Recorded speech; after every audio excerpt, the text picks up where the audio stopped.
Hello, and thank you for attending this webinar. Tonight we're going to be speaking about self-directed retirement plans, and more specifically, investment in precious metals using a self-directed IRA. I'm Jared Lopez, Sales and Marketing Coordinator for Next Generation Trust Services, where we handle self-directed retirement plans. With me on this joint webinar is Patrick Collins. He is the Senior Asset Manager for Gold for America. So I'm going to be giving a brief 10 or 15-minute presentation on self-directed retirement plans as a whole.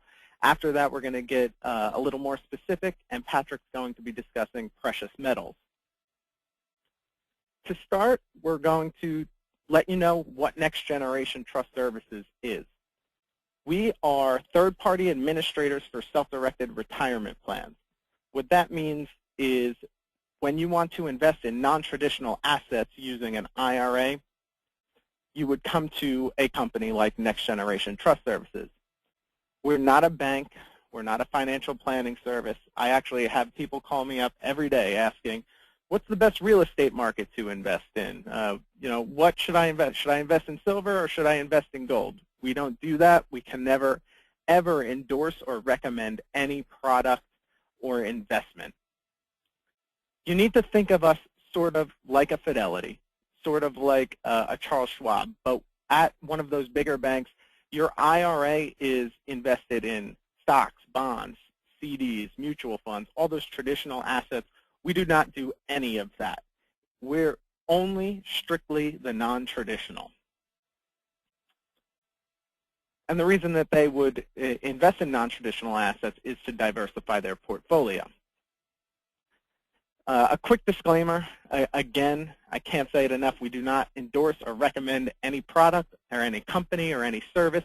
Even though we are doing this joint webinar with Gold for America, we are not affiliated with them in any kind and in any way.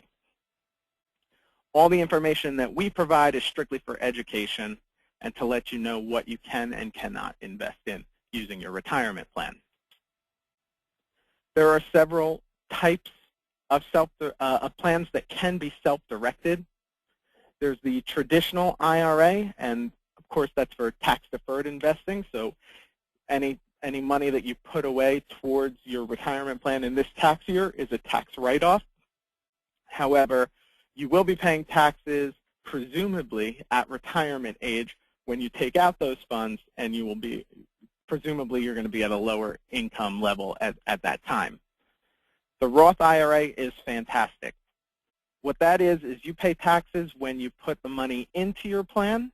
So if I made $5,000 and I put that in my retirement plan, I'm paying taxes on it for this year, but the assets and any earnings that go along with those assets are 100% tax-free. So again, if I put $5,000 in a Roth IRA in 2013, and the time I'm ready to retire, it's $1 million. That is all tax-free, and I made some great investments along the way. The contribution limits for a traditional and a Roth this year are $5,500. The third type of IRA that can be self-directed is a Sep Ira, that is for self-employed individuals. It is the same type of plan as a traditional IRA, which is tax-deferred. However, the contribution limit on a Sep IRA is much, much higher than a traditional IRA, where with a traditional IRA you can put away $5,500 for the year. A Sep IRA you can put away up to $52,000. So it's actually the lower value of 25% of your income for the tax year up to $52,000. The fourth kind of IRA that can be self-directed is a Simple Ira. Now that's for small businesses, as well as 401k plans. So there are some big companies that have 401k plans that are entirely self-directed, or you can have a portion of a 401k plan that can be self-directed, and that would come through us. So you would need a third-party administrator like Next Generation to do the asset reporting on the self-directed portion of that 401k plan. There are a couple of specialty plans that are not retirement related. that can be self-directed. The Coverdell is for a child's education, and by child's education, that doesn't necessarily mean college. It can be room and board, it can be books, it can be school uniforms. Anything associated with education for a child can be paid out of a Coverdell education plan, and that Coverdell can be self-directed, so you can invest in non-traditional assets with that plan. And the last one is a health savings account. Now, that is a plan that you do need to qualify for. It's only for high deductible plans, and that is for medical expenses. With the health savings account, it is tax deferred going in, and when you take it out to pay for medical expenses, you do not have to pay taxes on it. It's the only plan where it's tax-free. So it's tax deferred when you put it in, and you don't have to pay taxes when you put it out. It's an unbelievable plan. And that plan, any money that you put away towards it, can be invested in non-traditional assets. There are several options for funding an account. Like I mentioned before, the contribution limit, again, on a traditional and Roth IRA is $5,500 for 2013. And if you're over the age of 50, you can put away an extra $1,000. And you can certainly start up your account with a contribution. The next way that you can fund an account is through a transfer, and that's moving between like accounts. So if you have a Roth with Fidelity, you can move it, you can transfer it to a Roth account here at Next Generation. You don't necessarily have to transfer the whole thing. If you want a portion of your retirement plan to go into non-traditional assets, you can set up an account here and transfer the funds from your big bank over to Next Generation.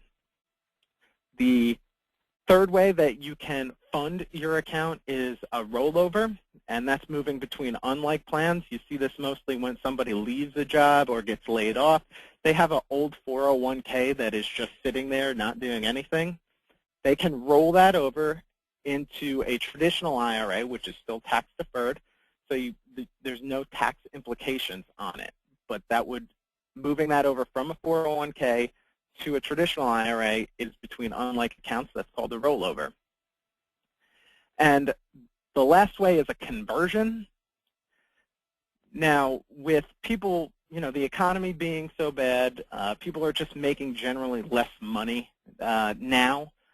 The people are choosing to take a hit on the taxes in this current tax year, just so that their assets and their earnings will be tax-free from here on out. So if I have $50,000 in a traditional IRA, and I know that my tax bracket is going to be lower this year than it is next year or the year after, I can convert that $50,000 from a traditional IRA, pay the taxes on it this year, and then you have a Roth IRA so that the assets that are held in the account and all of the earnings for all of the years to come are 100% tax-free. So we see a lot of this, especially now being December, we see a lot of conversions. Now we're going to get sort of into the meat of the presentation, and we're going to start talking about investments. There are two things that you cannot invest in using your retirement plan. That is life insurance and collectibles. Now, collectibles, arts, stamps, wine, baseball cards is my personal favorite, but also specialty coins or collectible coins. Now, certainly you can invest in precious metals. That's why we're here. That's what we're going to be speaking about. That's what Patrick's going to be speaking about in a few minutes. But only collectible coins are not allowed in your retirement plan. You can hold precious metals at spot price in your IRA. Now, I spoke a little bit about the collectibles that are not allowed, and that includes wine. However, we have a number of clients that invest in a company that trades and sells wine. Now, you think that that may be prohibited, but it's not, because our client's investment is in the company itself and not the wine. So you can invest in startup companies. You can invest in established companies. You certainly can. And if that company happens to trade and sell wine, you can do that. As long as none of the wine goes to you personally, you certainly can invest in a company that trades and sells wine. The other thing that you cannot deal with using your IRA is dealings with disqualified persons. Those people are the IRA holder, the IRA holder's spouse, any ascendants, and any descendants and their spouses are all disqualified from your retirement plan investment. Now, what does that mean? If you own property in your IRA and you're looking to rent it out, none of those disqualified persons can rent out the property. If you're looking to make an investment in a company, none of those disqualified persons can be the manager of that company, can own that company. So there are certain limitations with the investments that you can make within your retirement plan, and we're here to answer any questions that you have along the way. As far as possible IRA investments, anything else that can be an investment can be held within your retirement plan. As I mentioned, real estate, mortgage notes, tax liens, precious metals, unsecured or secured loans, private stock, investments in companies, hedge funds, so much can be held in your IRA. Now, some of the more famous or some of the ones that stand out in my mind, somebody in their retirement plan actually owns mahogany trees in Costa Rica. So basically, they purchase seeds, their IRA purchased seeds and a 15-year contract, and when the seeds are grown and the trees are cut up and made into our furniture, that is when this person will see a return in their retirement plan. Now, of course, there's risk involved. They need to worry about rain or droughts or what have you, the elements in general, but they are willing to take a risk, and they want to purchase these mahogany trees in their retirement plan. You can also do international real estate. So we have somebody that is investing in a penthouse in Tel Aviv. Absolutely fine. Of course, they wouldn't be able to stay in it at all. However, the rental income that is generated goes right back into the retirement plan. The most popular investments nowadays are real estate and investments into private placements, but the big one is real estate. With the market being so down, people are owning properties outright. They can loan money to real estate investors and secure it by the property that is being rehabbed. There's so much that you can do in your retirement plan. That's the end of my presentation. I'm going to leave you with Next Generation's contact information. You can call the office. You can call me. My name is Jared Lopez. The number is 973-533-1880. Or you can email any questions to info, that's INFO, @nextgenerationtrust.com. And I'm going to pass it along to Patrick Collins, who is the Senior Asset Manager at Gold for America, to discuss precious metals in retirement plans.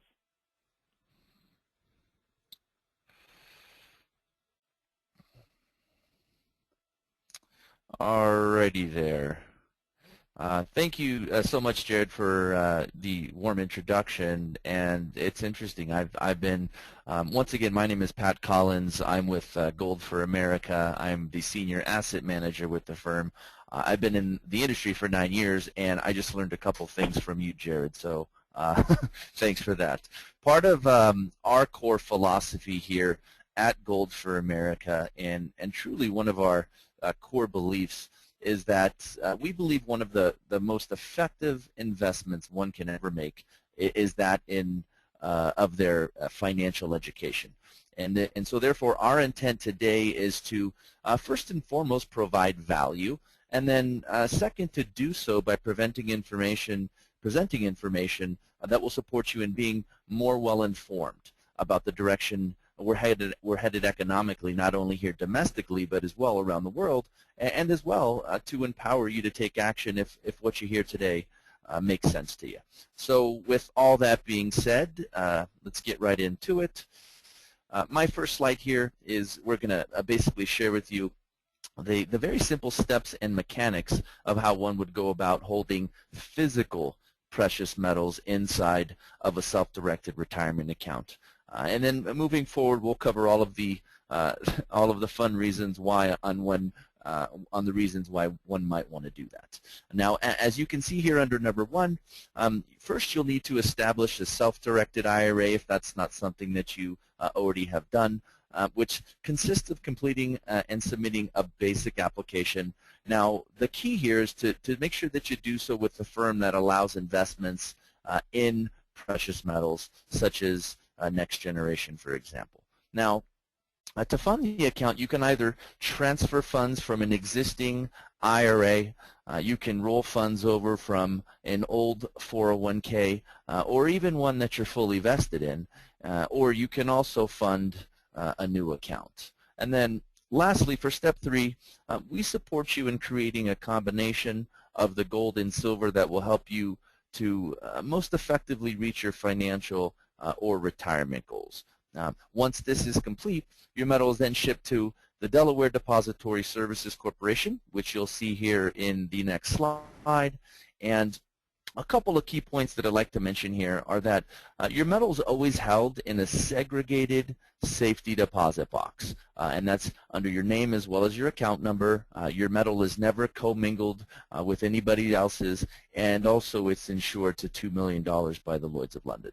And then one last thing that I always like to mention at this point as well is that DDSC is in no way affiliated with the government nor the banking industry, so no need to worry there. Now, our next slide, we're going to get into the good stuff, the meat of the presentation. So some of you here might be thinking, why would I invest in gold and silver with the stock market at all-time highs? And that's absolutely a legitimate question, so let's take a look at some facts here. Since its bottom in 2009, the Dow is up 143%. The S&P, since its bottom in 2009, is up 165%, and the NASDAQ is up an astounding 213%.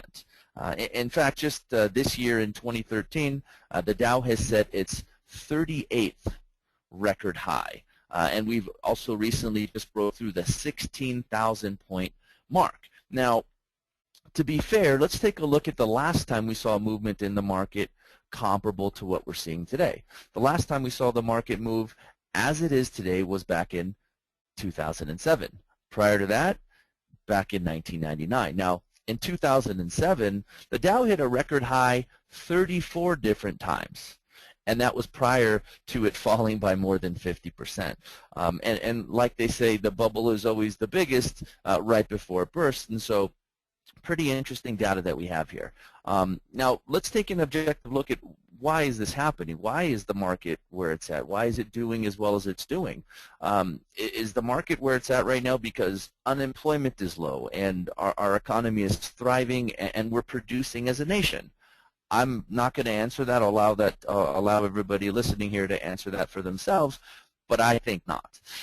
The only reason that we believe that the markets are where they're at currently is it's quite simple. It's due to government intervention, or a fancy phrase that's been coined, quantitative easing. Now, QE, or quantitative easing, is nothing more than the creation of currency and out of thin air.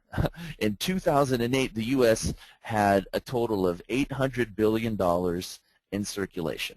Now, mind you, it took 200 years to create $800 billion in circulation. Now, over the next few years after 2008, through operations like QE1, QE2, Operation Twist, and now we have QE3 to infinity, as there really is no end in sight. We have more than, in the last 5 years, quadrupled the amount of currency in circulation. So, in essence, in the last 5 years, being that it took 200 years to create $800 billion of currency, in the last 5 years we've created 800 years worth of currency. Now, on top of that, we're continuing to this day to debase our currency by $1 trillion a year. And it's $1 trillion and 20 billion to be exact, as we're purchasing $85 billion worth of bonds every single month on a monthly basis to artificially keep this whole thing going. Now, it sounds kind of silly after going over the numbers, but do we really believe that this is sustainable? Do we believe that this is something that we can continue to do, to continue to abuse and debase our currency at these unimaginary levels and have there be no consequences or no repercussions? That brings us to our next chart here, which is, let's see here. Our next chart here is the correlation between our national debt and gold and silver. Now, when Bush came into office back in 2001, we were just about $6 trillion in debt.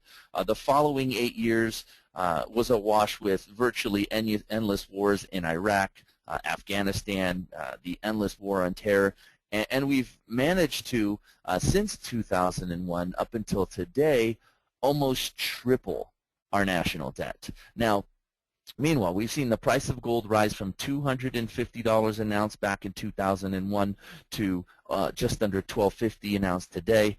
Silver, on the other hand, has risen from $4 back in 2001 to just about $20 today. So for both gold and silver, we've seen an increase of 500% for the both of them. And this, on top of that, is on the tail end of a significant cyclical correction where they've both pulled back quite a bit over the last year and a half. At their peak, back in 2011, gold was up by 800% from 2001, and silver was up a staggering 1,200%.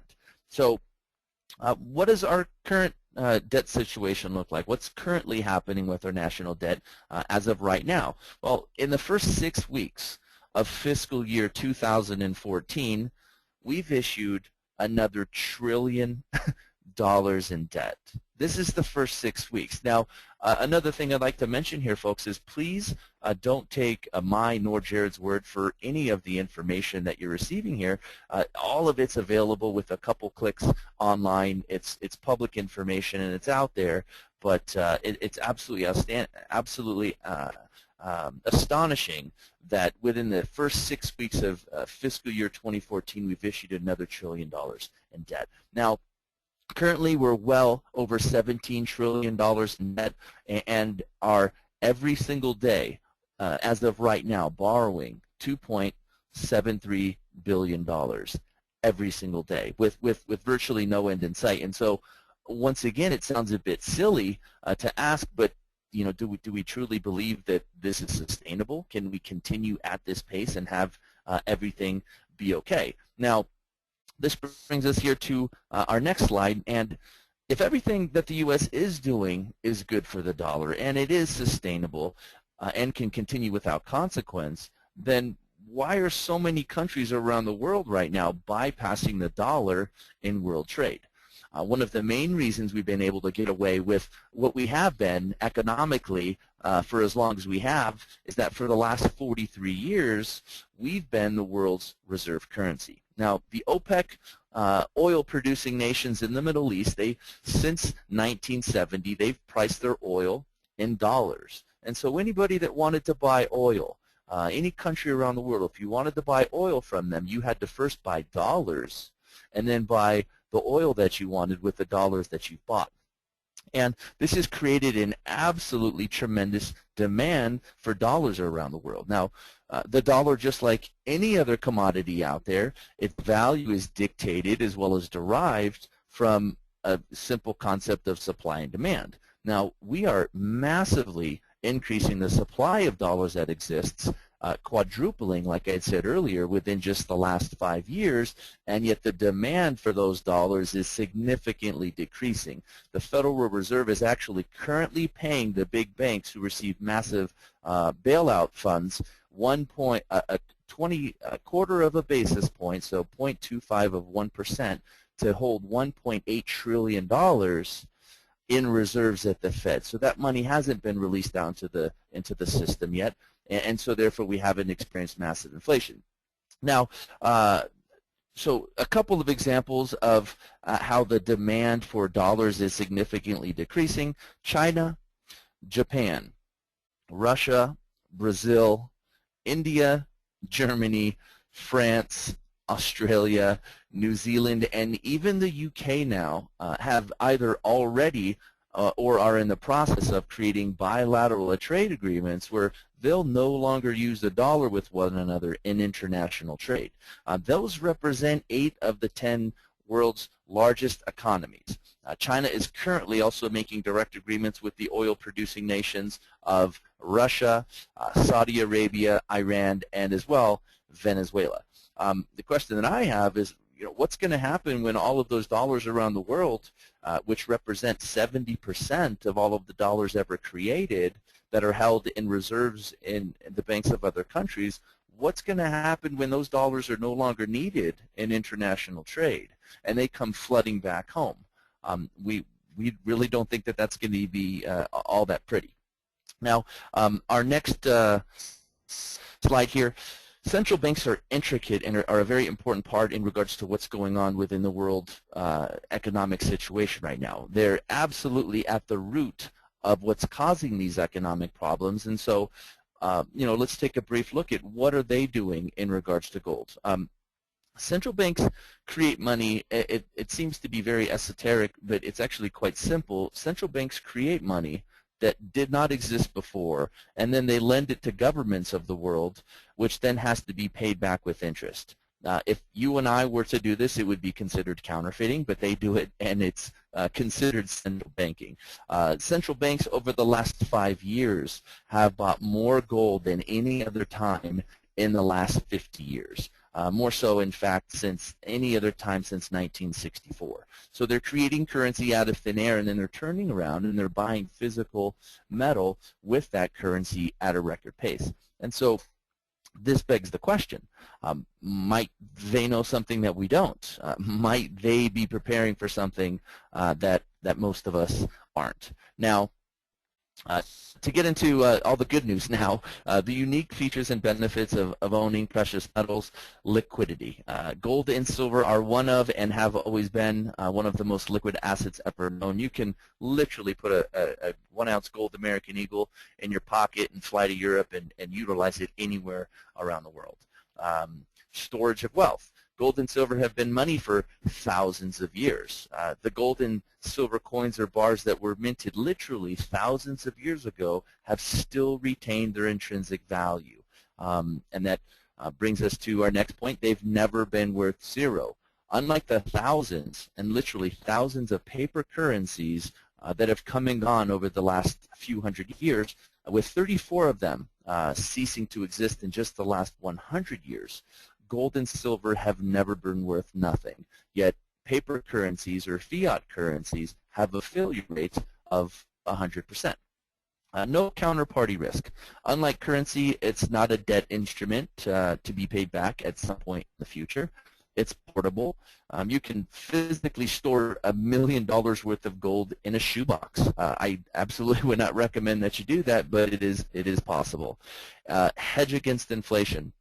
My parents live up in Oregon. I like telling this story because it's just a great indicator of the value of money. But my parents live up in Oregon, and they have a gentleman that owns a gas station in their small town, and he will accept a quarter for a gallon of gas. The catch, though, is that the quarter has to be minted prior to 1965, when all of our coinage was 90% silver. So that quarter that is minted back in 1964, some 50 years ago, will will purchase the exact same amount of gas that it will some 50 years later. And with a currency that has lost over 97% of its value over the last 100 years since the Federal Reserve has been was created, that type of wealth preservation in our eyes is literally priceless. Thrives in times of uncertainty. I think that everybody here can agree that these are probably the most uncertain times that any of us will have ever lived through. And then next, here are the options that you do have to choose from in placing physical metals into your self-directed retirement account. Now, there are some restrictions, not a whole lot, there are some, but like Jared had mentioned earlier, you cannot place collectibles nor numismatic coins into your retirement account. And for that matter, you can also not put junk silver, what it's known as, into your long-term retirement account. And then lastly, I'd simply like to wrap up and thank everybody here for their time and attention. We know that it is valuable. And I'd also like to invite anybody out there that this has created maybe some new insights for you. I'd like to invite you to take action, whether that action be contacting Next Generation or Gold for America, requesting some additional information such that you can be well informed, or even speaking with one of our precious metal specialists. That's it, and we will now conclude the webinar. Thank you so much for joining us, and until next time.